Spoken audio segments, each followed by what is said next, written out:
Magpapatuloy po tayo ngayong umaga sa series natin na Mythbusters. Mythbusters. Anong myth ang ibabust natin this morning?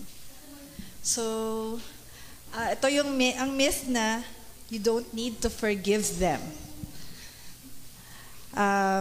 Question. Have you known or encountered someone na really annoying? Meron bang tao sa buhay nyo ngayon na sobrang annoying? Or kaya pwedeng hindi sa face-to-face, pwedeng sa Facebook, gano'n, yung na-annoy kayo sa post niya. Noong bata-bata ako, meron akong classmate na wala naman siyang ginagawa sa akin, pero makita ko pa lang siya, naiinis na ako. Kawawa naman siya. Baka may ganun din kayo. O kaya yung tipong may nagawang kasalanan sa inyo, pero ang nasa utak nyo lang ay, sorry you sinned so much and I cannot forgive you. O kaya, I can forgive everyone else or anything else, but you really get on my nerves. So ngayon, yun nga po. Today, we will be busting the myth that you don't need to forgive them. As we start, basahin po natin ang Matthew chapter 6 verses 9 to 12.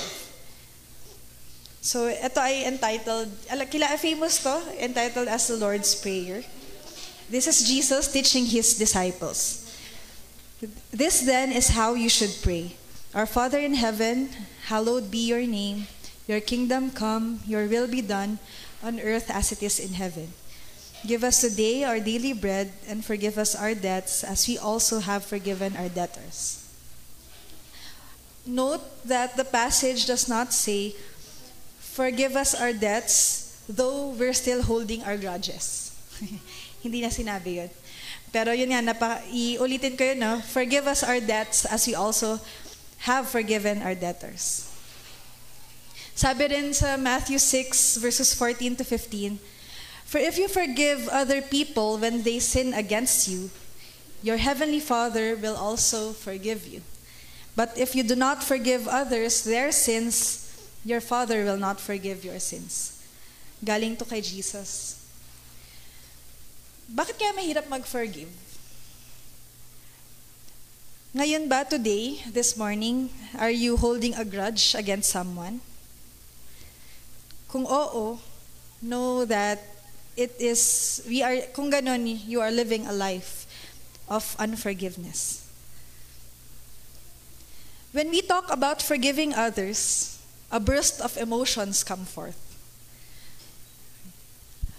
Forgiveness. Pwede nating masabi na, hindi mo lang alam kung anong nagawa niya sa akin.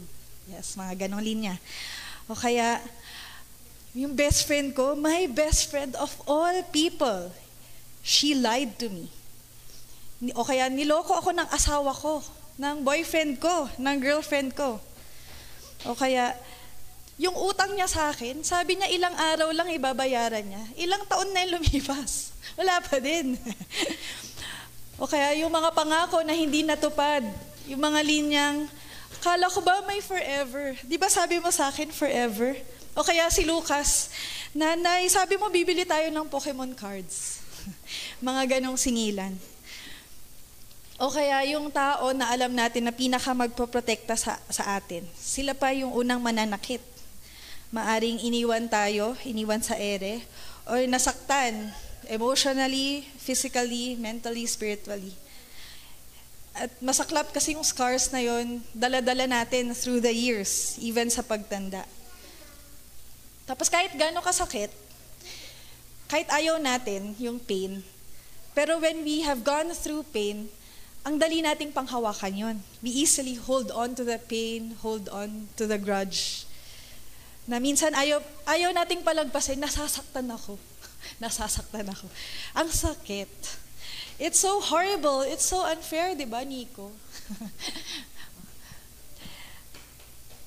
Or kaya kung hindi man kayo yung direct na naka-experience ng pain, sometimes it's even harder if it is someone you love or someone you know, someone close to you that is being hurt. How in the world do we forgive something so unforgivable? Share ko lang, Since lumaki kami na nagbabasa ng Bible, or sa bahay noon, ang dami naming comics ng Bible stories. Tapos noon talaga, kasi mahilig ako magbasa, dinedevour ko talaga yung mga comics na yun. So, tumanda ako na marami akong knowledge sa Bible or sa mga turo ni Jesus. Tapos, dati napaka-automatic na yung mga teachings niya, ang daling tanggapin. Pero ngayon, nasa 30 plus years na ako, and marami na napagdaanan, ang hirap tanggapin ng ibang truths, ibang teachings si Lord. Sabi ko, kahapon kasama ko yung mga ka-work ko na mga Christians din. Minsan parang ayoko magbasa ng Bible kasi ang hirap. Ang hirap ng mga sinasabi ni Jesus. Para ito, yung topic natin today na forgiveness. Pero, so, ang question ngayon is, how in the world do we forgive something or someone so unforgivable? One clue ay nakikita natin yung sa prayer na binasa natin kanina. So, Jesus taught the disciples to pray, Our Father in heaven, to address our prayers to our Father. I-highlight ko, our Father. Hindi niya sinabi doon na my Father. It says our Father, because our God the Father is not only just my Father, He is your Father as well. He is also the Father of the brethren na pwedeng nakasakit sa atin o pwedeng makasakit sa atin in the future. Our relationship with God's other children deeply matters to Him. As a parent, this makes sense. Sa inyo na may parent na more than one at mga na-witness ninyo na mag-away-away ang mga anak, it makes sense. Akala nyo siguro hindi pa to applicable sa akin, pero si Lucas at si Gael ay kasama na sa love language nila ang panggigigil. Di ba sabi, 5 love languages, sila may 6th, panggigigil. At dahil mga bruskong lalaki sila, minsan masakit ang kanilang pagmamahal. So si Lucas, sa panggigigil niya, ginagawa niya yung didikit sa mukha ni Gael. Yung tapos lalayo. O kaya, tatapakin yung likod, tatapikin yung puwet. Dahil mas malaki si Lucas, hindi niya namamalayan na minsan napapalakas siya. Si Gael naman, sa panggigigil niya rin, bigla siyang mangungurot. Tanungin niyo si Tita Inday, biktimang-biktima kami ng pangungurot ni Gael. Sa panggigigil niya, kahit hug niya kayo maya-maya, biglang masakit na kasi nangungurot na pala siya. O kaya minsan, ganun din siya kay Kuya Lucas. Kapag napuno na siya kay Kuya Lucas, ayun na, mangungurot na rin, manghahampas, mangangagat. Pero syempre, bilang nanay, ayaw ko yun na nakikita na nagkakasakitan sila. Kung ganun ako sa mga anak ko, how much more kay Lord at sa kanyang church, sa kanyang family? Sabi ni Jesus sa Matthew 5 verses 23 to 24, Therefore, if you are offering your gift at the altar and there remember that your brother or sister has something against you, leave your gift there in front of the altar. First go and be reconciled to them, then come and offer your gift. Kung i-translate ko yun sa aking interpretation, don't bring me offering when you are fighting amongst yourselves. Mag-ayos-ayos muna kayo. Make it right. Then come worship. Or sa ibang words na nakita natin dito na the primary way na ma-honor natin ang ating God the Father is to make right yung family niya o yung mga kapatid natin sa Kanya. At ito yung kanyang church. Kaya minsan, masakit talaga eh. Anong forgive? Ay, ang sakit-sakit ng ginawa niya. Ang bastos niya eh. Anong forgive? Yun lang. Kasi if we choose to hold on to the pain, the hurt, we let bitterness, resentment, hatred into our lives. Then we continue to let the wound stay infected and poison our very soul. Para siyang yung sugat, si Gael ganun. Kapag may sugat siya, pagaling na, di ba, makati siya. Dahil nagre-repair na yung skin. Pero dahil makati siya, kakamutin niya yun. Kaya yung sugat niya noon, tumatagal ng ilang buwan kasi kinukutkot niya. Ang masaklap sa ganun kasi kapag naiwanan na ganun, tapos madumihan, pwedeng ma-infect, tapos magkaroon ng mas malalang sakit si Gael. Kaya ganun din sa atin. If we hold on to the wound at hinahayaan lang siyang mag-bleed, yung lagi nating feel yung pain, pwedeng pumasok ang infection of the soul at yun ang bitterness at hatred. what if hindi pa naman tayo nandun? What if nasa point tayo ng life na hindi pa naman bitter, pero yes, I am mad, but not so much na in hate. What do I do? So sabi ni Jesus sa Matthew 5 verses 43 to 44, love your neighbor and hate your enemy. But I tell you, love your enemies and pray for those who persecute you. Love your enemies. Hirap kaya.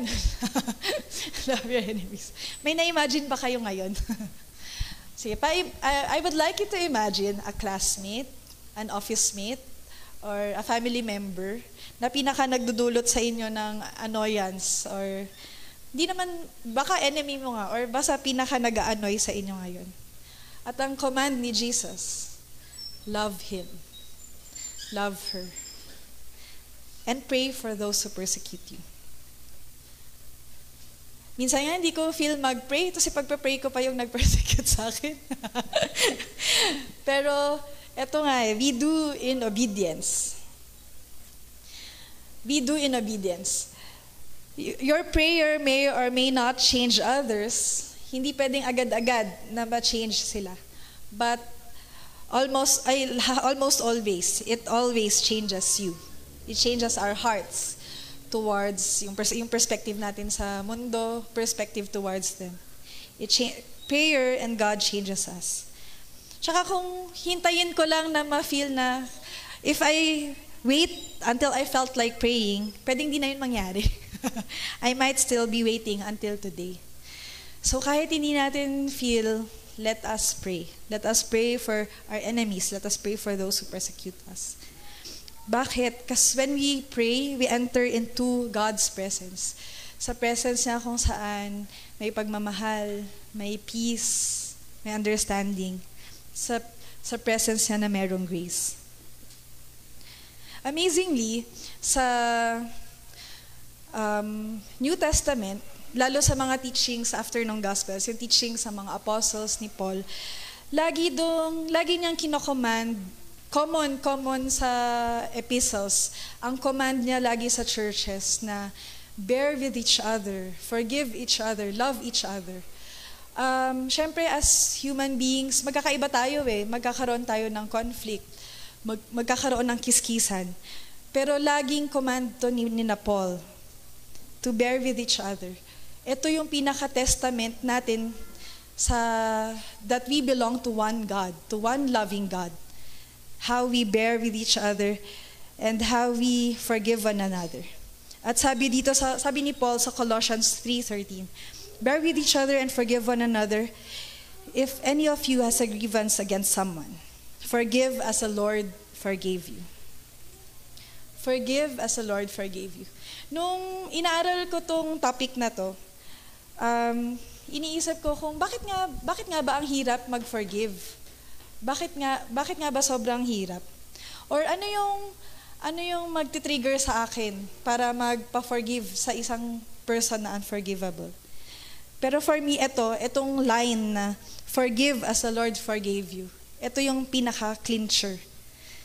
Ito na yung pinaka-rason kung bakit tayo magpapatawad ng isang kapatid sa Panginoon. Let us read Matthew chapter 18 verses 21 to 35. Wala siya sa handouts kung meron kayong Bible apps. Matthew 18, wait lang.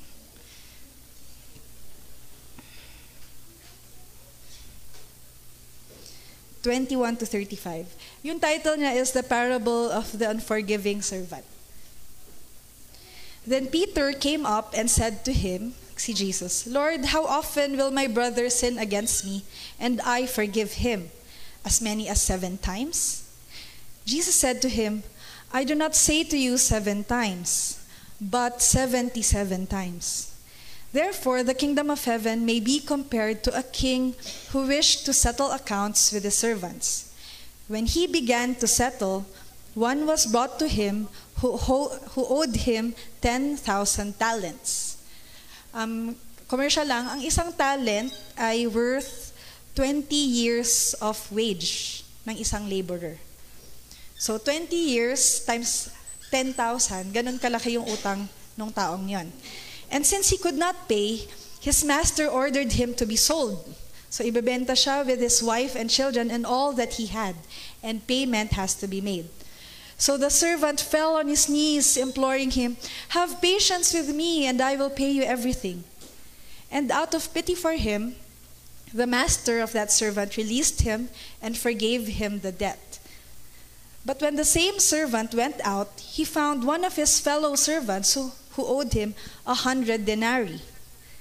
Ang denarii naman equivalent sa 1 day's wage. So kanina, talent is equivalent to 20 years of wage. Ang denarii, equivalent lang sa isang araw. He seized him and he began to choke him, saying, "Pay what you owe." So his fellow servant fell down and pleaded with him, "Have patience with me and I will pay you." He refused and went and put him in prison until he should pay the debt. When his fellow servants saw what had taken place, they were greatly distressed, and they went and reported to their master all that had taken place. Then his master summoned him and said to him, "You wicked servant, I forgave you all that debt because you pleaded with me. And should not you have had mercy on your fellow servant as I had mercy on you?" And in anger his master delivered him to the jailers until he should pay all his debt. So also my heavenly Father will do to every one of you if you do not forgive your brother from your heart. So, isummarize natin, no? May isang servant na merong utang na 10,000 talents. Na-forgive siya after niya magmakaawa sa kanyang master. Nung lumabas siya, after niya makausap yung master, nakita niya yung isang kapwa niya servant na may utang sa kanya. Tapos hiningil niya ng grabe, nung hindi makabayad, pinakulong niya. Nung nalaman ng master, nagalit siya kasi, I have forgiven you with so much, tapos hindi mo kayang mag-forgive nung konting utang na yun sa'yo. Ay, pasensya po, commercial lang. Ate Karen, yung favor ko sa inyo. Pasensya. Ayun po.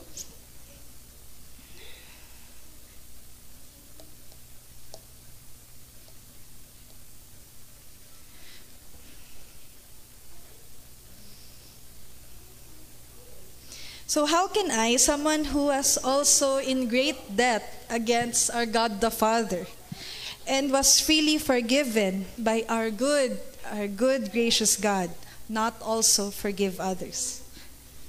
Sabi ni Andy Stanley, "In the shadow of my hurt, forgiveness feels like a decision to reward my enemy. But in the shadow of the cross, forgiveness is merely a gift from one undeserving soul to another." When we focus on how we have been hurt, or if we focus on the pain, we unconsciously put ourselves on a pedestal higher than those who have hurt us. Kasi syempre tayo yung biktima eh. Sinaktan niya ako. But in the light of the cross, pantay-pantay tayo. When we look at the world through the lens of the cross, we see na magkapareho pala kami. Pareho kaming nagkasala against God the Father. We are all undeserving. All of us fell short. Ako, I didn't deserve to be forgiven. I did not earn God's forgiveness. And ako rin, I was forgiven freely of my sins. Sabi rin ni Jesus sa Luke chapter 17 verses 3 to 4, "Pay attention to yourselves. If our brother sins, rebuke him, and if he repents, forgive him. And if he sins against you 7 times in the day and turns to you 7 times saying, 'I repent,' you must forgive him." Nung nabasa ko to kahapon, natagalan ako dito. Natagalan talaga ako na matanggap na ito yung sabi ni Jesus. Kahit paulit-ulit akong nasaktan, paulit-ulit niyang ginawa yung pagkakamali niya, magsabi lang siya ng sorry, okay lang. Hindi ko tanggap. Yun nga, kasama siya sa hard truth na noon, ang dali kong naintindihan, ang dali kong na-accept. Pero ngayon, after going through different kinds of hurt or pain, ganito na lang, Jesus, totoo. Pero kung papansinin natin, kung nabasa natin yung Old Testament, Ganun kasi si God. Ganun si God. Kung mababasa niyo yung Kings and Chronicles, paulit-ulit yung cycle ng Israel as a nation doon na ibe-bless sila ng Panginoon, then they will experience prosperity, they will worship Him as a nation. Tapos over time, makakalimutan nila si God. Mag-start sila mag-worship ng other gods, o i-exalt nila yung mga sarili nila. Tapos dahil doon, magkakaroon ng consequences yung kanilang choices na malilid sila to na ma-attack ng enemy ng surrounding nations, magiging at war na naman sila, tapos magiging desperate, tapos they will cry to God for help. And always, God will rescue them. God will rescue them. At mag-respond ulit sila in worship. Tapos mabe-bless ulit sila as a nation, magpa-prosper ulit sila. Tapos makakalimutan ulit nila si Lord. As in, cycle. Pero every time,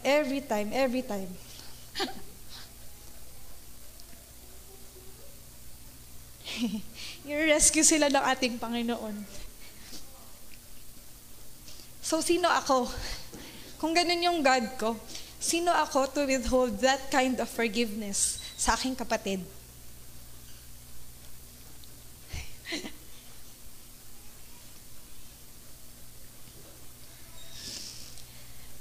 Sa kabilang banda, sa isang tao na nangangailangan ng grace, sa isang taong nagkamali at alam niya kung gaano kalala yung pinagdaanan niya or gaano kalala yung pagkakamali niya, malamang sa malamang, meron din siyang sariling struggle of guilt, self-condemnation, of shame.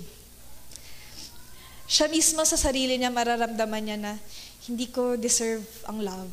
Hindi ko deserve to be in church. Hindi ko deserve mag-serve ulit sa church. O hindi ko deserve makasama yung mga kapatiran sa Panginoon. Pag itong tao na nakaranas ng shame, ng condemnation, ay maka-experience pa ng condemnation within the church o isinasantabi siya or kahit siya pinag-uusapan ng mga tao na nasa loob ng church, mas lalong masakit ito for him or her. Kaya ang tendency ng iba na nagsastruggle sa sin or nagsastruggle with shame or with guilt, kapag nakakaranas sila ng ganun within the church, hahanap sila ng comfort outside. Ang saklap, no? Kasi supposedly yung church, tayo yung body, tayo yung extension, tayo yung physical manifestation ng love ni Lord. Pero this is a sad reality. Arami kong kilala na nagdumaan sa ganitong process. Dahil hindi sila accepted sa loob ng church, hahanap sila ng grupo na makakaintindi at makaka-accept sa kanila. Regardless na may possibility na yung grupo na tatanggap sa kanila ay ikasasama rin sa kanila in the future.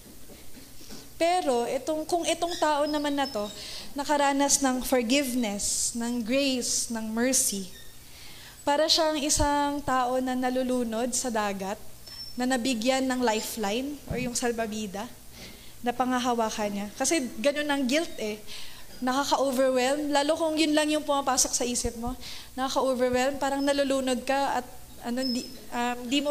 parang hirap, nag-grasp ka lang sa isang vast na ocean.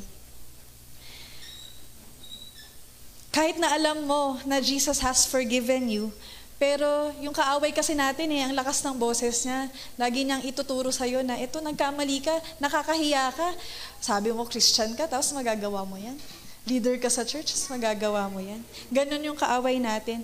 Kung yun at yun lang ang naririnig nung isa nating kasama, tapos, maka-experience siya ng security, ng acceptance, ng safety within the church, yun talaga ang isang lifeline.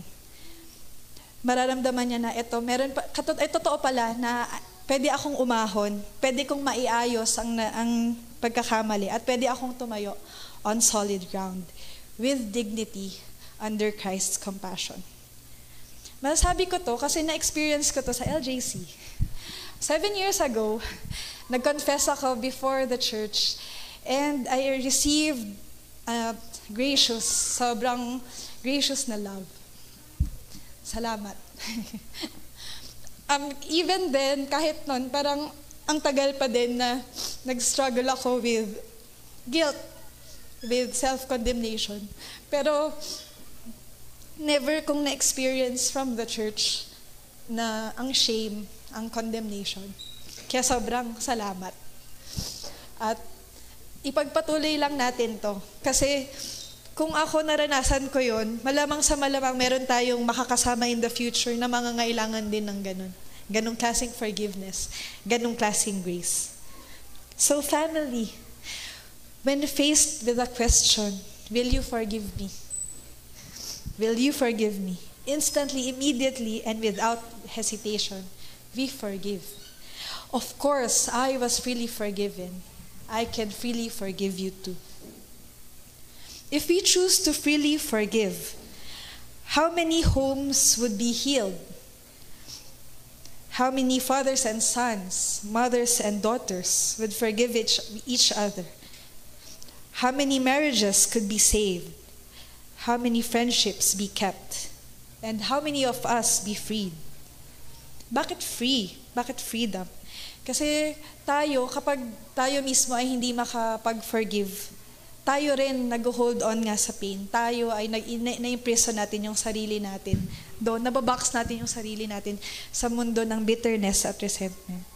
And yes, forgiveness is the key. So this morning, let us realize na sabi nga ni Dave Willis, holding a grudge doesn't make you strong. It makes you bitter. Forgiving doesn't make you weak. It sets you free. This morning, wait lang po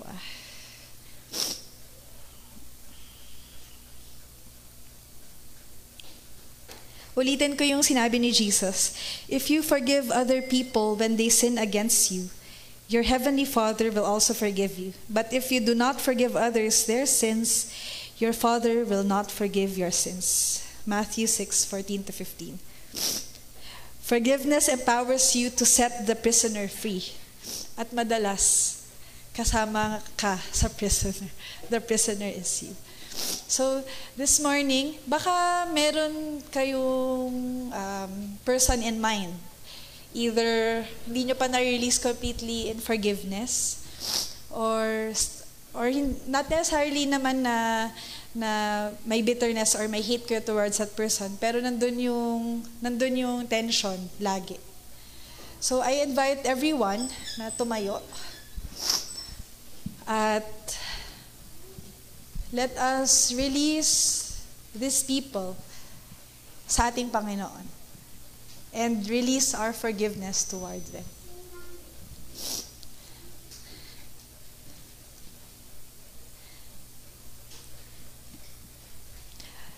Father God, we thank you this morning. We thank you for reminding us that we are forgiven. We thank you for reminding us that yes, we are sinners simula sa pagkapanganak namin. We are sinners. And yet, you made the first step to love us, to forgive us. And because of what Jesus did 2,000 years ago, we are freely forgiven. Our sins, yung dirty past namin, o yung sin na magagawa namin bukas o next year, has already been washed away because of the blood of Jesus. Thank you, Father. And Lord, this morning, we lift up the people na pinangahawakan namin ng grudge, or mga people na nakasakit sa amin, naka-offend sa amin, na hindi namin napapansin, nagta-take root na pala ang bitterness, ang hatred sa aming mga puso. Father, we release forgiveness to them, remembering that you also have forgiven us. As you have forgiven us, we forgive them, Lord. And Lord, kung kami naman ang nakaka-experience ngayon ng guilt or ng shame, o may pumapasok na thought sa amin na we are undeserving of forgiveness, Lord, this morning we also receive your love. We receive your compassion. We receive your grace. We remember that you have conquered sin. And through the cross, you are victorious. And because we are with you, our sins are past is now gone. The new has come. The new Steffi, the new me is already here because of you, Jesus. Lord, we thank you for your grace.